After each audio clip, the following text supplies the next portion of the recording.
ബഹുമാനപ്പെട്ട അധ്യക്ഷൻ, ശേഷം കടന്നു വന്നിരിക്കുന്ന എല്ലാ ചർച്ച മെമ്പേഴ്സിനും വേഗം വരുന്ന കർത്താവായ യേശുക്രിസ്തുവിന്റെ നാമത്തിന്റെ സ്നേഹം പറഞ്ഞു. വാക്യം യിരെമ്യാ 13:17. നിങ്ങൾ കേട്ട് അനുസരിക്കുകയില്ലെങ്കിൽ ഞാൻ നിങ്ങളുടെ ഗർഭനിമിത്തം രഹസ്യത്തിൽ കരയും. യഹോവയുടെ ആട്ടിൻകൂട്ടത്തെ പിടിച്ചുകൊണ്ട് പോയിരിക്കുക, ഞാൻ ഏറ്റവും കരഞ്ഞ് കണ്ണുനീരൊഴുക്കും. ലൂക്കോസ് 23:20. യേശു തിരിഞ്ഞ് അവരെ നോക്കി, യെരൂശലേം പുത്രിമാരെ, എന്നെ ചൊല്ലി കരയണ്ട, നിങ്ങളെയും നിങ്ങളുടെ മക്കളെയും ചൊല്ലി കരവീൻ. ഇന്ന് ഞങ്ങൾ ചെയ്യുവാൻ പോകുന്ന സ്കിറ്റ് വ്യത്യസ്തമായ 2 ഭവനങ്ങളുടെ അവസ്ഥയെ കുറിച്ചാണ്. ഒന്നാമത്തെ ഭവനം ശ്രേഷ്ഠില്ല. മാറുന്ന ലോകത്തിലെ മാറ്റമില്ലാത്ത വചനം. തിരിയുന്ന ഭൂമിക്ക് തിരിഞ്ഞ മക്കൾ ഒരു മോഡലാണ്. ലോകം അത് ആസ്വദിക്കുന്നു. മാട് പോലെ മരുഭൂമിയിൽ പണിയെടുക്കുന്ന ലൂക്കോച്ചന് മദാമ പോലെ ഒരു ഭാര്യ മേരി. എല്ലാ സൗന്ദര്യവർദ്ധന വസ്തുക്കളും മേരിയുടെ ഡ്രസ്സിംഗ് ടേബിളിൽ നീണ്ടു നിവർന്നു നിൽക്കുന്നു. സിറ്റിയിൽ എത്ര ഷോപ്പിംഗ് മാൾ ഉണ്ടെന്ന് കോർപ്പറേഷന് പോലും അറിയില്ല. പക്ഷെ മേരിക്കറിയാം. എല്ലാ ദിവസവും പർച്ചേസിംഗ് ആണ്. പലരും അവരെ വിളിക്കുന്നത് പർച്ചേസ് മേരി എന്നാണ്. മകൾ കെസിയ കോളേജിൽ പോയാൽ മേരി കാറും എടുത്തോണ്ട് ഒറ്റ പോക്കാണ് പർച്ചേസിങ്ങിന്. ലൂക്കോച്ചൻ ഇതുവല്ലതും അറിയുന്നുണ്ടോ? മോള് കോളേജിൽ വന്നാലോ മൊബൈൽ റീൽസ് കണ്ടുകൊണ്ടിരിക്കുകയാണ്.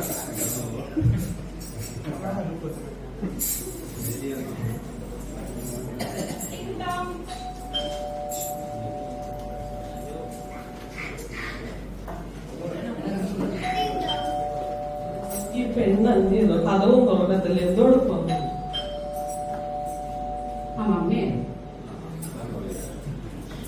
നീ എന്തോടൊപ്പം കെസിയ ഉള്ള ചെവിക്കകത്ത് എപ്പോഴും കാണുന്ന ഒരു സാധനം. നീ എപ്പോ തുടങ്ങിയതായത് കാണാലോ? ഞാൻ ഇപ്പൊ എടുത്തതേ ഉള്ളൂ. ഞാൻ പോയപ്പോ തൊട്ട് നീ മൊബൈലിനകത്തല്ലേ? ഞാൻ ഇപ്പൊ എടുത്തതേ ഉള്ളൂ. എനിക്കൊരു നോട്ട്സ് വന്ന് പഠിക്കാനായിട്ട്. എന്ത് പറഞ്ഞാലും നോട്ട്സ് എന്ന് പറഞ്ഞാൽ അത് മൊബൈൽ എടുക്കാൻ ഒരു കാരണമാണല്ലോ. മമ്മിക്ക് അറിയത്തില്ല, കോവിഡിന്റെ സമയത്തിന് ശേഷം എല്ലാ നോട്ട്സും മൊബൈലായിരുന്നു. പുസ്തകമൊക്കെ വാങ്ങിച്ചു വെച്ചേക്കുന്നേ. ഫീസ് കൊടുത്ത പുസ്തകങ്ങൾ ഫ്രീ ആയിട്ട് കിട്ടും. അതിപ്പോ എനിക്ക് മാത്രമായിട്ടെന്ന് പറയാമോ? ഫീസ് കൊടുത്ത് കുറെ പുസ്തകം വാങ്ങിച്ചാൽ അതെല്ലാം പൂത്തുപോയി. കണ്ടോട്ട് എന്തെങ്കിലും ഒരു സ്വസ്ഥത, കുറച്ച് മനുഷ്യന്മാരായ എന്റർടൈൻമെന്റ് ആവശ്യമുണ്ട്. എന്റർടൈൻമെന്റ് ഇരുന്നു. കഴിഞ്ഞ പ്രാവശ്യത്തെ മാർക്കൊക്കെ അതേപോലെ കിട്ടിയേക്കുന്നത്. എന്റർടൈൻമെന്റിന് എല്ലാത്തിനും നോട്ട് വന്ന് വീട്ടിയിരിക്കുമോ? കഴിഞ്ഞ സെമസ്റ്റർ എല്ലാവർക്കും മാർക്ക് കുറവായിട്ട് ക്ലാസ്സിൽ വന്ന് അന്വേഷിച്ച് നോക്കുക. അടുത്ത സെമസ്റ്ററിൽ എല്ലാ എക്സാമും ഒരുമിച്ച് എഴുതാനുള്ള ഓപ്ഷൻ ഉണ്ട്. അത് ഞാൻ എഴുതിയെടുക്കണം. നിന്നെ ഇത്രയും കാശ് മുടക്കി ഇങ്ങനെ പഠിപ്പിക്കാൻ പറ്റും. നിന്റെ ഇഷ്ടപ്രകാരമില്ലേ? നീ പറഞ്ഞ കോളേജിൽ വിട്ട് പഠിപ്പിച്ച് പിള്ളേരെ പഠിപ്പിക്കാൻ ഫീസ് അടയ്ക്കാൻ നമുക്ക് അത് ഏതെങ്കിലും കണക്ക് പറഞ്ഞിട്ടുള്ള ഒരു കാര്യമുണ്ട്. ആ കണക്ക് പറയുമ്പോൾ ഞങ്ങൾക്ക് അതിനുള്ള ഇതുകൂടെ നീ തരണം. ഞാൻ പാസ്സായിക്കോളം പറഞ്ഞില്ല.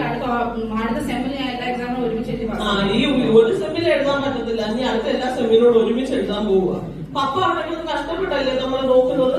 ഇത്രയും കാശ് കൊടുത്ത് പഠിപ്പിക്കുന്നതൊക്കെ പപ്പ ആവശ്യപ്പെടുന്നത് എനിക്ക് വേണ്ടി മാത്രമാണോ? മമ്മി ഇപ്പൊ എവിടെ പോയിട്ട് വരികയായിരുന്നു? ഏത് നേരവും കാർ എടുത്തൊരു ഷോപ്പിംഗ് എന്ന് പറഞ്ഞാൽ പപ്പയുടെ കാശ് വേസ്റ്റ് ചെയ്യുന്നതിനൊരു കുഴപ്പമില്ല. വേസ്റ്റ് ചെയ്യുന്നു. അത് നമ്മുടെ ആവശ്യത്തിന് വേണ്ടിയല്ലേ പോകുന്നത്? എന്നാൽ നാളെ പോലെ നീ ഞാൻ കാണുന്നുണ്ട്. മമ്മി വീട്ടിലേക്ക് വന്നു കഴിഞ്ഞാൽ ഒരു ഫുഡ് വെക്കി കോളേജിൽ നിന്ന് വിശന്ന് ഞാൻ വരുമ്പോ ഫുഡൊന്നുമില്ല, എല്ലാം ഓർഡർ ചെയ്യാൻ തന്നെ. നിനക്ക് ബർഗർ പിസ്സ അതൊക്കെ മതിയല്ലോ. നിനക്ക് മമ്മി ഉണ്ടാക്കുന്നതൊന്നും വേണ്ടല്ലോ. മമ്മി അങ്ങനെ ശീലിപ്പിച്ചിട്ടല്ലേ? വീട്ടിലുണ്ടാക്കിയാൽ ഞാൻ കഴിക്കത്തില്ല. പറഞ്ഞാലും നിനക്ക് എല്ലാത്തിനും ഒരു തർക്കത്തിനുണ്ട്. പറഞ്ഞാലും അനുസരിക്കത്തില്ല, പഠിക്കത്തില്ല. ഫോൺ കണ്ടോണ്ട് അവിടെ ഇരുന്നത് കഷ്ടം. സ്വസ്ഥമായിട്ടിരിക്കാനും സമയമില്ല.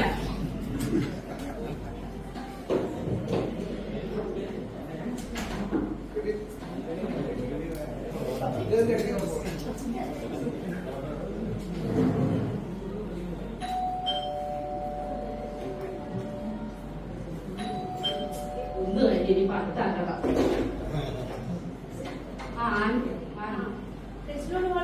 വിശേഷമൊക്കെ വിശേഷമൊന്നുമില്ല, സുഖായിരിക്കും. അമ്മ നമ്മുടെ ചർച്ചിലെ ലില്ലിയാനെ അറിയും. ലില്ലിമാം എന്തുണ്ട് വിശേഷം?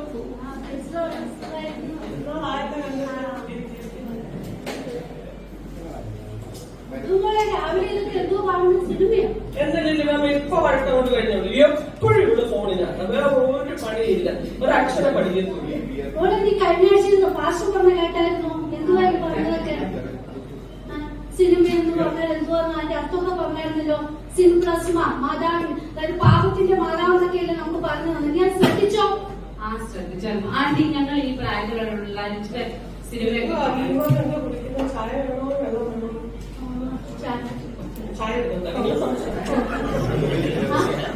പിന്നെ നമ്മളാണെങ്കിൽ ഈ നാടുകളിലൊക്കെ എങ്ങനെയായിരിക്കണം? നിങ്ങൾ കുഞ്ഞുങ്ങളോട് ഞങ്ങൾ പറയും പറയുന്നൊന്നും ഞങ്ങൾ ശ്രദ്ധിക്കത്തില്ല. നിങ്ങൾ എപ്പോഴും നടേ ആപ്പം വെച്ചോണ്ടിരിക്കുക.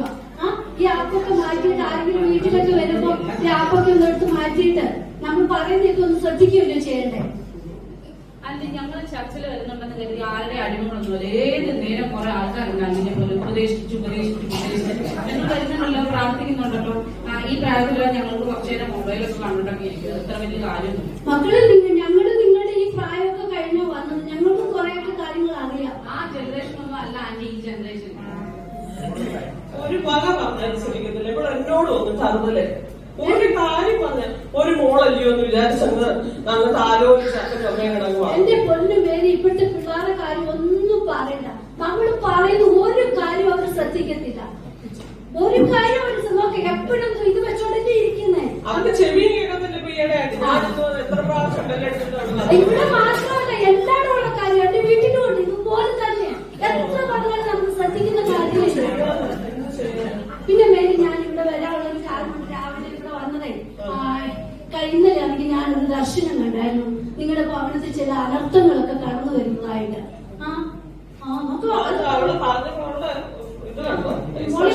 ശ്രദ്ധിക്കും, പറയുന്നത് ശ്രദ്ധിക്കും.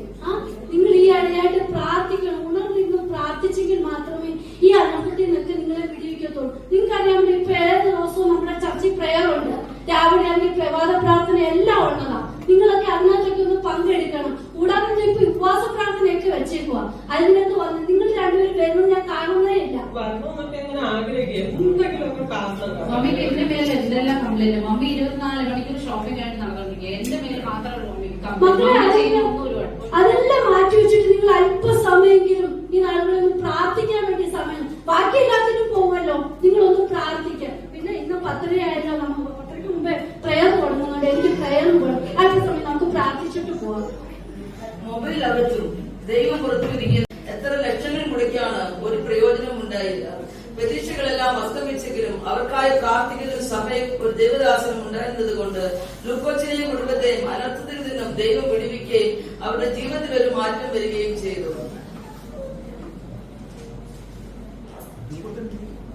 രണ്ടാമത്തെ കുടുംബം കുന്നിൽ തോമാച്ചന്റെ മകൻ വർഗീസ് സാധാരണ കുടുംബത്തിലെ അംഗമായിരുന്നു. അപ്പച്ചന് പ്രായമായി. കൃഷി ചെയ്ത വിളകൾക്കൊന്നും വലിയ വിലയില്ലാതെ വന്നപ്പോൾ കൂടുതൽ മെച്ചപ്പെട്ട ജീവിത സാഹചര്യത്തിനായി പട്ടണത്തിൽ ജോലി തേടിയെത്തി. ഭാര്യ മീനയുടെ പ്രാർത്ഥന വർഗീസിനെ കഷ്ടതയുടെ തീരുമാലയിൽ എരിഞ്ഞു പോകാതെ നിലനിർത്തി. മകളും ഭാര്യയും അടങ്ങുന്ന ചെറിയ കുടുംബം. ജീവിതത്തിന്റെ രണ്ടറ്റം കൂട്ടുമുട്ടിക്കുവാൻ ബന്ധപ്പെടുന്ന വർഗീസ് കൊറോണയുടെ നോവുകാലം കഴിഞ്ഞ് പച്ച പിടിച്ചു വരുമ്പോൾ ജീവിതത്തെ തകർത്തെറിഞ്ഞുകൊണ്ട് ഒരു ആക്സിഡന്റ് ഉണ്ടായി. കുറച്ചുനാൾ കഴിഞ്ഞ് ഇനി ജോലിക്ക് പോകാൻ കഴിയുള്ളൂ. ഒരു മാസമെങ്കിലും വിശ്രമിക്കണം. ദൈവദാസനും ദൈവമക്കളും വീട്ടിൽ വന്ന് പ്രാർത്ഥിക്കുക എന്നാണ് ആശ്വാസം. തന്റെ സർവ്വഭാരവും കർത്താവിൽ ഏൽപ്പിച്ച് ഓരോ പ്രതിസന്ധിയിലും ഇടിവ് നിൽക്കുന്ന വീരയ്ക്ക് പ്രാർത്ഥിക്കുവാൻ ഒരു കാരണം കൂടി. അമ്മേ അമ്മേ ഞാൻ വന്നു. എന്തോട് പോള് വന്നായിരുന്നു. വന്നു വാ.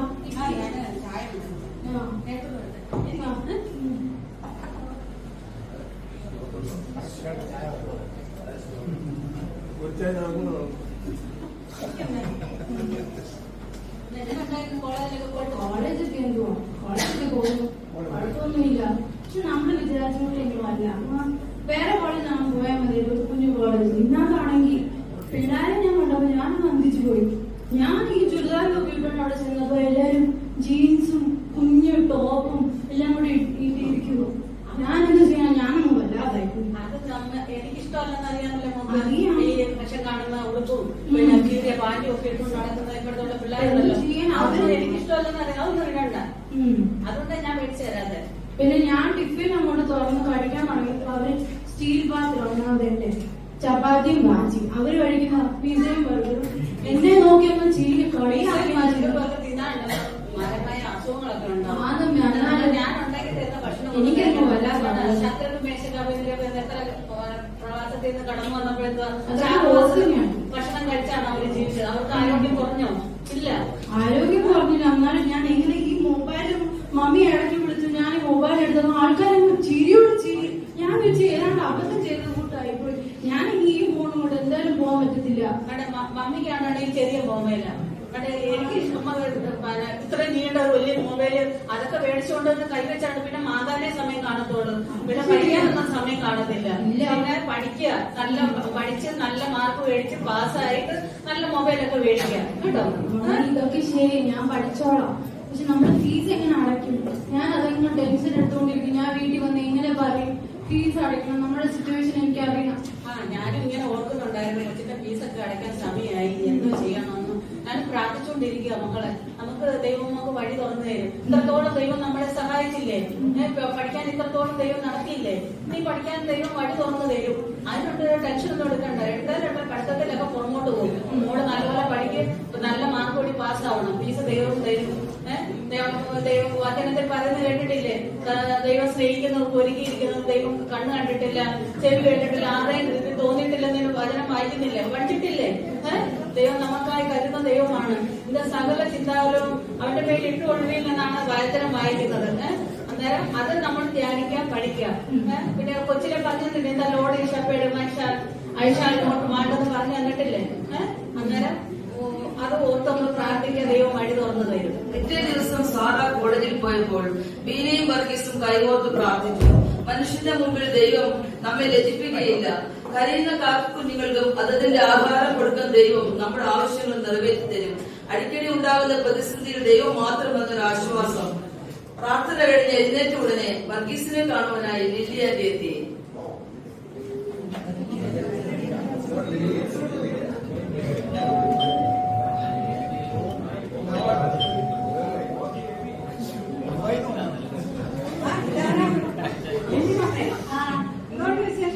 ഇവിടെ സുഖമായിരിക്കും. അവിടെ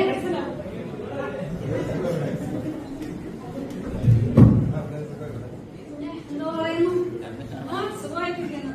മക്കളൊക്കെ മക്കളൊക്കെ സന്തോഷമായിട്ടിരിക്കുന്നു. മോള് പഠിക്കാൻ പോയി. അച്ഛൻ്റെ അസുഖമൊക്കെ എങ്ങനെയുണ്ട്? കുഴപ്പമില്ല. ഇവിടെ ഇന്നലെയാണെങ്കിൽ എന്റെ മോനാണെങ്കിൽ നിങ്ങളെല്ലാരും പ്രാർത്ഥിച്ചിട്ടല്ലേ അവന് പുറത്തൊക്കെ പോകാനായിട്ട് അയക്കുന്നത്. അവന് സ്വല്പം പൈസയൊക്കെ അയച്ചു തന്നായിരുന്നു. അന്നേരമാണെങ്കിൽ എന്റെ മനസ്സിൽ നിങ്ങളെ കുറിച്ച് ഓർമ്മ വന്ന് നിങ്ങളുടെ പർവ്വതത്തിൽ ഒന്ന് കടന്നു വരണം. അവിടെ സ്വല്പം അവൻ തന്ന നന്മയില് എല്ലാവരും പ്രാർത്ഥിച്ചതിന്റെ ഫലമായിട്ടുള്ളതായോണ്ട് ഇവിടുത്തെ എനിക്ക് ഓർമ്മ വന്നേ. അതിനുവേണ്ടി സ്വല്പം തരണമെന്നുള്ള ആഗ്രഹത്തോടൊക്കെ ഞാൻ വന്നത്. ചായ എടുക്കട്ടെ? സ്വല്പം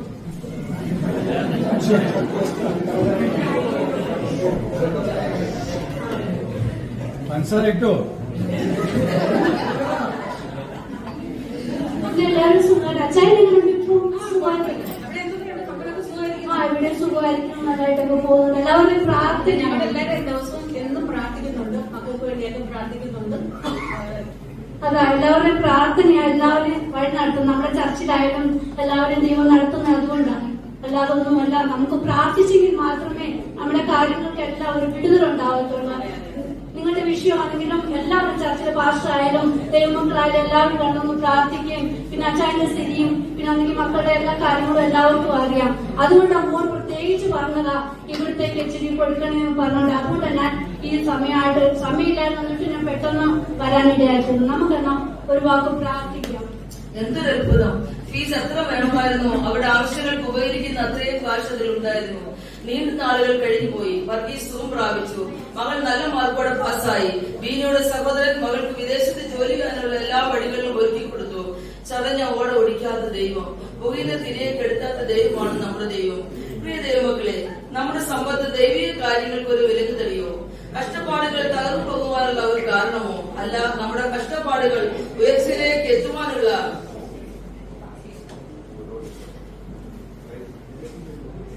നമ്മുടെ സമ്പത്ത് വലിയ കാര്യങ്ങൾ ചെയ്തതിനുമുള്ള ചവിട്ടുപിടികളാണ്. അത് നാശത്തിലേക്ക് പോകാനുള്ള ആയുധമാക്കി ജീവിതത്തെ നശിപ്പിക്കരുത് എന്ന പ്രാർത്ഥനയോടെ ഈ സ്കിറ്റ് ഇവിടെ അവസാനിപ്പിക്കുന്നു. ദൈവം നമ്മളെ ധാരാളമായി